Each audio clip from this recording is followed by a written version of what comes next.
Welcome back. Congress ઉપાધ્યક્ષ રાહુલ ગાંધી આજે મહેસાણાની મુલાકાતે છે. થોડી જ વારમાં બસ તેઓ મહેસાણા પહોંચવાના છે.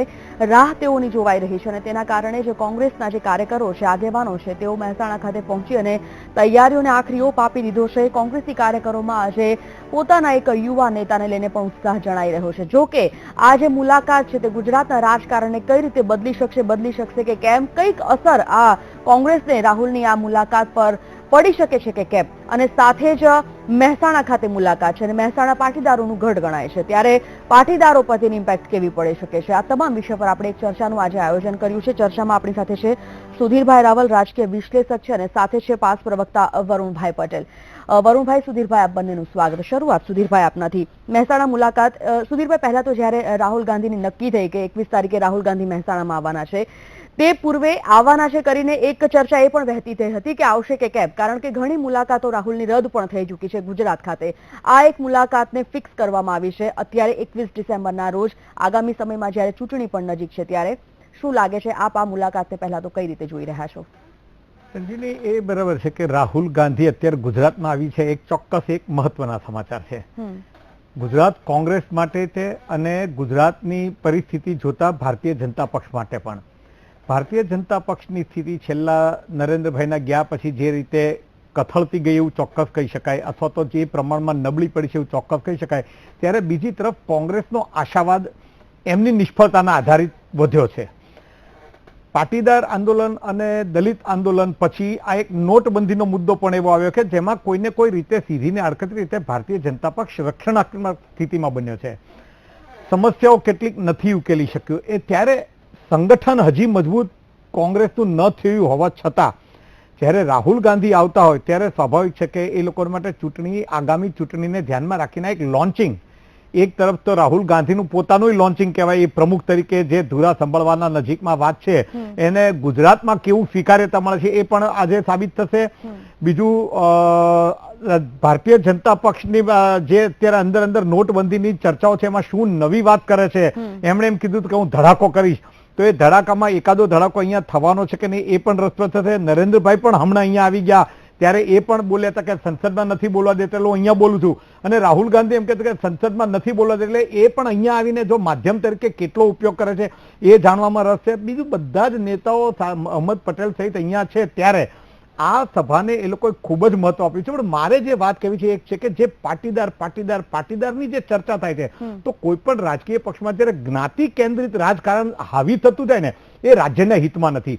એક વસ્તુ આપણે ભૂલી જઈએ છીએ સંજીવની, કે જ્યારે તમે પાટીદારને ખુશ કરવા પાટીદારની જ વાતો કરે, પ્રજા, રાજકીય પક્ષો, નેતાઓ બધા વાત કરે, ત્યારે આપણે ભૂલી જઈએ છીએ કે બીજો પણ એટલો જ મોટો વર્ગ ગુજરાતમાં કે મહેસાણામાં કે ત્યાં રહે છે કે જેને તમે ઇનડાયરેક્ટલી હતાશય કરે છે અને નારાજય કરી રહ્યા છો, પણ એ ભૂલાઈ રહ્યું છે.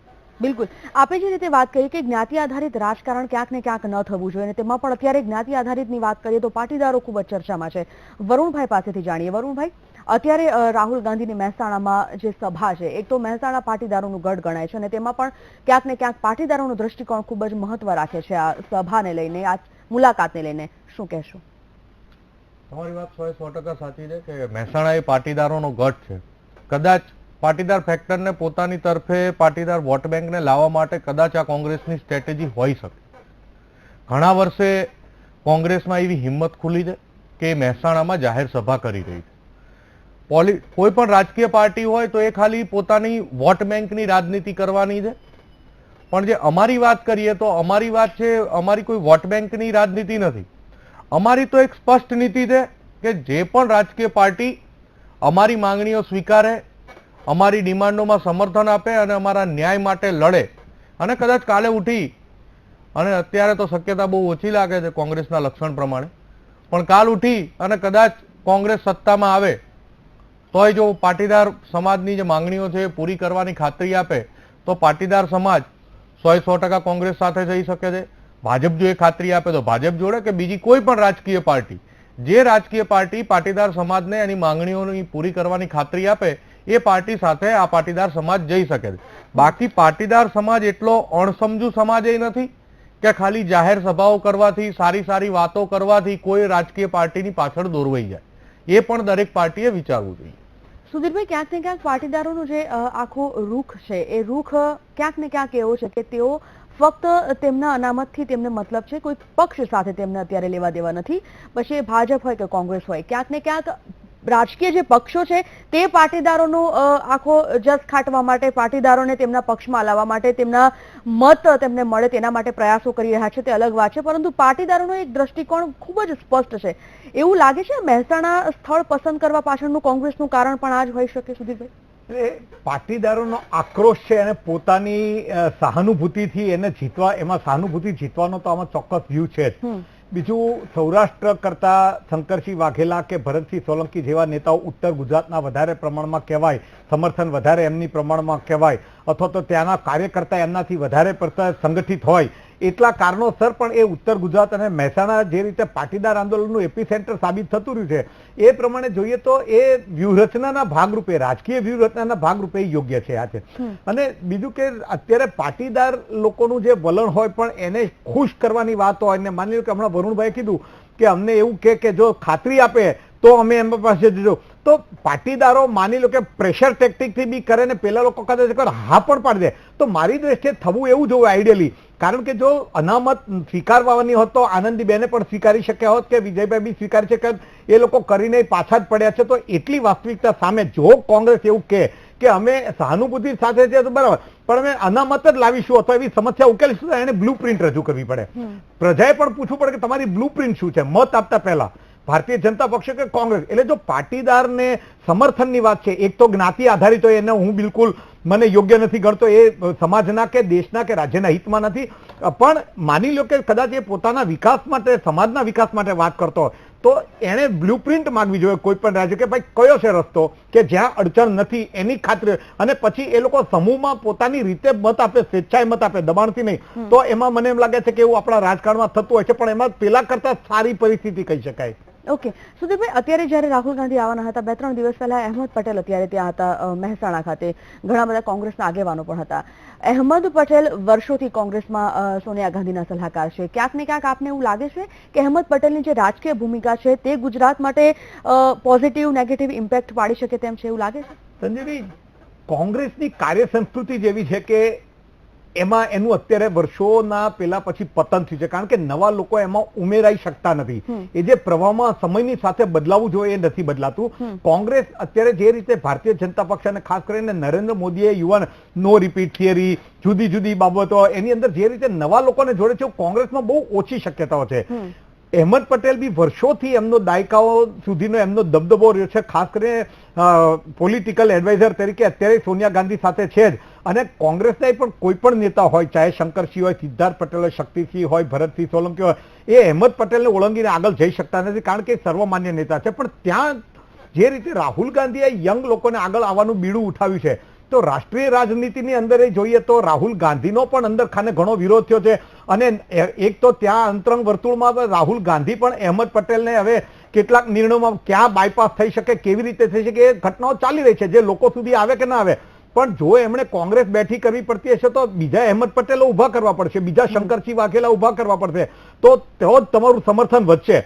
પણ જ્યાં સુધી આજની તારીખની વાત છે, અત્યારે કોઈ રીતે અહેમદ પટેલ પર એમની ભૂમિકા પર પડકાર નથી ઉભો થયો, પણ લોકોની આશા જન્માવે છે એમણે નવા વિચારો સાથે, નવી યોજનાઓ સાથે. માત્ર ભાજપની નિષ્ફળતાઓને નિંદા કરીને દાખલે આવશે તો મને એવું લાગે છે આ ચૂંટણીમાં પણ એમને હજી એટલી બધી આગે કૂચ મળવી અઘરી છે. અને જ્યાં સુધી નવો યુવાનનો પ્રવાહ નહીં જોડાય ત્યાં સુધી પક્ષમાં પણ નવા વિચારો નહીં આવે, વિચારોનો અમલની યોજનાઓ નહીં બને. અને જ્યાં સુધી આવા સિનિયર નેતાઓનો દબદબો છે ને, એટલે એકનો એક ફાલ જે કામ કરી રહ્યો છે એ જ કરતો રહેશે. નવા લોકો આગળ વધી પણ નહીં શકે અને એ જોડાઈ પણ નહીં શકે.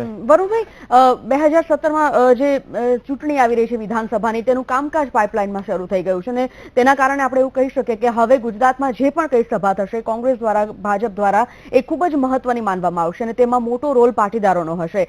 કારણ કે હજી સુધી અનામત મળ્યા ને ઘણો સમય એવો થઈ ગયો કે અનામતની માંગ સાથે પાટીદારો ઘણી બધી માંગણી કરી ચૂક્યા છે, આંદોલનો કરી ચૂક્યા છે, સભા કરી ચૂક્યા છે, પરંતુ અનામત ક્યાંક સાઈડ પર રહી અને અનેક મુદ્દાઓ વચ્ચે આવી ગયા છે. આ આખી જે સભા છે પાટીદારો પર પ્રભાવ પાડવામાં સક્ષમ રહેશે એવું લાગે છે? સફળ રહેશે ખરી? જે પ્રમાણે કોંગ્રેસની રાજનીતિ છે, કોંગ્રેસ એ રાજનીતિ કરી રહી છે કે પાટીદારોના ગઢમાં જઈ અને સભા કરીએ અને એમના સેલિબ્રિટી સ્ટાર રાહુલ ગાંધીને બોલાવી અને પાટીદારો પ્રત્યે એક સોફ્ટ કોર્નર અને એમને એક આભામાં નાખી અને પોતાની તરફ ખેંચવાનો આ કોંગ્રેસનો પ્રયત્ન છે. અને એમાં કોંગ્રેસ સાચી પણ છે. કોઈ પણ રાજકીય પાર્ટી હોય તો આ કરવાની. પણ સામે જો પાટીદાર સમાજની વાત કરીએ તો પાટીદાર સમાજની મેં પહેલા સ્પષ્ટતા કરી કે પાટીદાર સમાજ એ એવો સમાજ નથી કે કોઈની આભામાં આવી કે નક્કર, જેમ સુધીરભાઈએ કીધું કે બ્લુ પ્રિન્ટ વગર, નક્કર ઠોસ યોજનાઓ વગર, નક્કર ન્યાયની વાતો વગર કોંગ્રેસને સમર્થન આપી દે. નો ડાઉટ 2015માં લોકલ ઇલેક્શનમાં અમે કહીએ છીએ કે અમે ખુલ્લેઆમ કોંગ્રેસને મારો સમર્થન સવાલ એટલા આપીશું. માટે તમને છે કારણ કે જે તે સમયે જ્યારે સભાઓ અને આંદોલનો ચાલી રહ્યા હતા ત્યારે ક્યાંક ને ક્યાંક આપના દ્વારા અને આપના પાસના આગેવાનો દ્વારા જ એ વાત ઉચ્ચારવામાં આવતી હતી કે જો આ સરકાર અમને અનામત નહીં આપે તો સરકાર તો અમે ઉખેડીને ફેંકી દઈશું. ધેટ મીન્સ કે ભાજપ નહીં હોય તો કોંગ્રેસને અમે લાવી દઈશું. આ એક સ્પષ્ટ વલણ હતું. એનું હું તમને એ જ વાત ઉપર કે 2015ના લોકલ ઇલેક્શનમાં અમે ખુલ્લેઆમ કોંગ્રેસને સમર્થન આપ્યું હતું. ભારતીય જનતા પાર્ટીને ટ્રેલર બતાવવા માટે, હરાવવા માટે. અને એ પછીનું કોંગ્રેસનું વર્તનને એક માર્ક આપીએ તો એમાં કોંગ્રેસને બહુ જ ઓછા માર્ક મળે. આપણે વરુણભાઈને એ પણ પૂછ્યું કે આજે ખુરશીઓ ઉછાળવાનો પ્રોગ્રામ ખરો કે નહીં? રાહુલ ગાંધીની સભામાં ખુરશીઓ ઉછળશે કે નહીં, શું કહી શકો તમે? એમાં રાહુલ ગાંધીની સભામાં રાહુલ ગાંધી એ કોઈ સત્તાધારી પાર્ટીના નેતા છે નહીં. હંમેશા આંદોલનનો રોષ, અન્યાયનો રોષ સત્તાધારી પાર્ટી સામે હોય. અમારો એ રોષ ભારતીય જનતા પાર્ટી સામે જ છે. હા, સામે કોંગ્રેસે એક મૂક પ્રેક્ષક તરીકે બેસી રહી અને એ થોડા ઘણા અંશે પાપની ભાગીદાર છે. પણ મુખ્ય જે દોષિત છે ભારતીય જનતા પાર્ટી. લાલજીભાઈ પટેલે એક એસપીજી ને નાટ્ય તરીકે પાટીદારના તમારી જેવા નેતા તરીકે એમણે જે વાત કરી કે જો ને તો ની અંદર વાત કરી કે હાલ પૂરતો કોઈ વિરોધ નથી તો માની લે કે સત્તા પર નથી એટલે, પણ એમ છતાં એને પ્રેશર ટેકનિકનું જે વાતાવરણ ઉભું રાખ્યું એ રાજકીય તડજોડનું જ તે વલણ હતું. તો એવું નથી લાગતું કે હજી પાટીદારો આ તમારી ક્લેરિટી નથી પણ આ તમારી કન્ફ્યુઝન છે? તમે હજી અવઢવમાં છો ને આટલું બધું થયા પછી તમે નક્કી નથી કરી શક્યા, આવું ન કહી શકાય?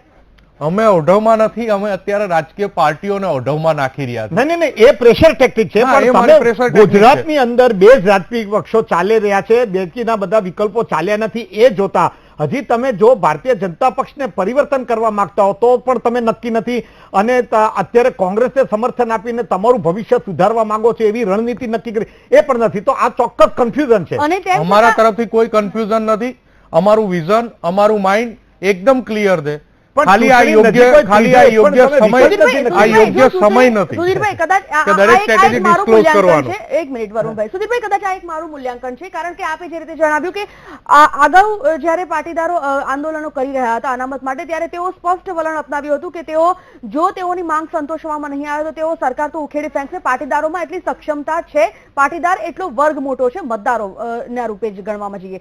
પરંતુ ક્યાંક ને ક્યાંક જે રોષ ભાજપ તરફી હજી પણ ગુજરાત જનતાને આવો જોઈતો હતો તે નથી આવ્યો. એક છેલ્લું કારણ હતું નોટબંધી. કદાચ એવું હતું કે નોટબંધી બાદ આખો સિનારીઓ પલટાઈ જાય. પરંતુ સુધીરભાઈ આપ જોઈ શકો છો કે નોટબંધી પછી રાજ્યની જે નગરપાલિકાની ચૂંટણી, જે પેટા ચૂંટણી ગઈ તેમાં પણ બહુમતી અને જે પક્ષ હતો તે ભાજપ જ આવ્યો.